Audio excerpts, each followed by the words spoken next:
Assalamualaikum warahmatullahi wabarakatuh. Saya Nopsi Ambarahwana, mahasiswi UT Program Studi Bidang Ilmu PGSD dari Pokja Tegal Trimo. Nah, di sini saya akan melakukan praktikum untuk mata kuliah praktikum IPA di SD dengan judul praktikum Ciri-ciri Makhluk Hidup. Untuk alat dan bahan yang akan saya gunakan pada praktikum kali ini, yang pertama adalah alat tulis, bisa berupa pensil ataupun pulpen. Lalu yang kedua adalah lembar pengamatan yang ada di modul mata kuliah praktikum IPA di SD. Lalu, dan yang terakhir adalah lingkungan sekitar yang ada di sekitar rumah saya. Sebelum memulai praktikum, terlebih dahulu saya akan membahas sedikit tentang apa sih makhluk hidup itu sendiri. Nah, makhluk hidup itu adalah makhluk yang memiliki ciri-ciri kehidupan yang nantinya ciri-ciri tersebut akan membedakan antara makhluk hidup itu sendiri dengan benda tak hidup atau benda mati. Nah, untuk praktikum nanti yang akan saya amati tentang ciri-ciri makhluk hidup, yang pertama, apakah dia bergerak atau dia bereaksi terhadap rangsang. Lalu yang kedua, apakah dia bernafas.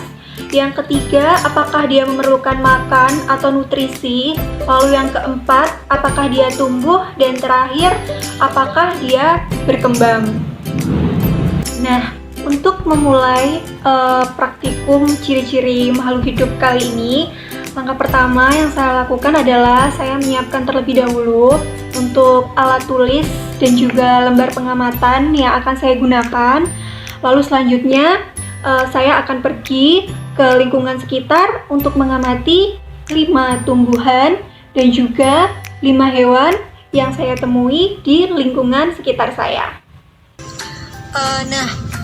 Di sini saya sudah ada di lingkungan sekitar rumah saya dan akan mengamati tentang ciri-ciri makhluk hidup. Untuk yang pertama adalah untuk tumbuhan, yaitu di sini saya mencoba mengamati pohon kamboja. Nah, di sini dia menunjukkan ciri-ciri dari makhluk hidup seperti dia tumbuh dan berkembang, lalu dia juga memerlukan makan. Terus dia juga bergerak dan juga bereaksi terhadap rangsang, akan tetapi dia tidak bereaksi terhadap rangsang sentuhan. Dia hanya bereaksi terhadap rangsangan berupa gravitasi bumi, cahaya, dan juga air. Untuk tanaman yang kedua yaitu pohon cabai. Di sini tidak jauh berbeda dengan yang Kamboja tadi. Untuk ciri-cirinya hampir sama, yaitu dia bergerak dan bereaksi terhadap rangsang, tapi tidak untuk rangsang sentuhan. Lalu dia juga bernafas, lalu memerlukan makan, tumbuh, dan juga berkembang. Untuk tanaman yang ketiga, yaitu pohon terong, seperti ini. Ciri-cirinya masih sama dengan tumbuhan yang pertama dan yang kedua tadi, yaitu bergerak dan bereaksi terhadap rangsang meskipun bukan sentuhan, lalu bernafas, perlu makan, tumbuh, dan juga berkembang. Untuk tumbuhan yang keempat yaitu pohon ketela. Di sini masih sama juga dengan tumbuhan-tumbuhan yang sebelumnya. Untuk ciri-cirinya, dia juga tidak bereaksi terhadap rangsangan sentuhan. Dia juga bernafas, memerlukan makan, tumbuh, dan juga berkembang. Untuk tanaman yang terakhir, di sini ada pohon pepaya. Masih sama juga dengan keempat tanaman yang tadi saya amati. Jadi untuk ciri-cirinya dia juga bergerak dan juga bereaksi terhadap rangsang, tapi dia tidak bereaksi terhadap rangsang sentuhan yang saya berikan. Jadi dia hanya bereaksi terhadap rangsangan seperti gaya gravitasi bumi, lalu cahaya, dan juga air. Lalu untuk ciri-ciri yang lainnya seperti bernafas, perlu makan, tumbuh, dan juga berkembang. Untuk yang selanjutnya, di sini saya akan mengamati ciri-ciri makhluk hidup dari hewan. Yang pertama itu adalah saya mengamati kucing. Nah, di sini seperti yang dilihat bahwa kucing memberikan reaksi terhadap sentuhan. Jadi dia memiliki ciri-ciri bergerak, lalu dia juga memerlukan makan, bereaksi terhadap rangsang, terutama rangsang sentuhan, dan tumbuh dan juga berkembang. Baiklah, jadi untuk hewan kedua yang saya amati di sini, saya akan mengamati ayam. Jadi kalau ayam itu dia memiliki ciri-ciri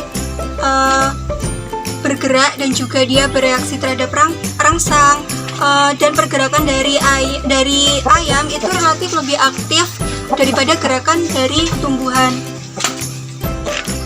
Untuk hewan selanjutnya yang saya amati di sini adalah kambing. Jadi kambing itu sama dengan dua hewan lainnya yang saya amati sebelumnya. Jadi dia menunjukkan ciri-ciri bahwa dia memerlukan makan dan nutrisi, lalu dia juga bergerak, bereaksi terhadap rangsang sentuhan, lalu dia juga tumbuh dan juga berkembang. Untuk hewan keempat yang saya amati di sini ada burung nuri. Jadi burung nuri di sini dia juga menunjukkan ciri-ciri makhluk hidup seperti dia bergerak dan bereaksi terhadap rangsang, lalu dia juga memerlukan makanan atau nutrisi, lalu dia bernafas, dia juga tumbuh dan juga berkembang.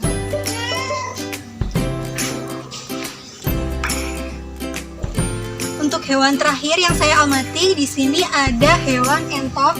Nah, di sini juga sama dengan hewan-hewan yang sebelumnya. Jadi dia juga menunjukkan ciri-ciri makhluk hidup seperti dia memerlukan makan atau nutrisi, lalu dia akan bergerak dan juga bereaksi terhadap rangsang, lalu dia bernafas, dia tumbuh dan juga berkembang.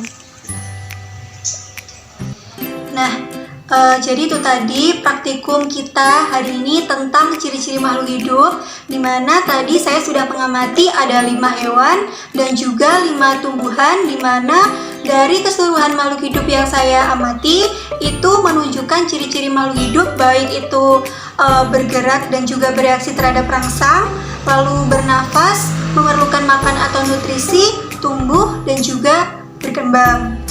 Nah, sekian praktikum kita pada hari ini, kurang lebihnya saya mohon maaf. Wassalamualaikum warahmatullahi wabarakatuh.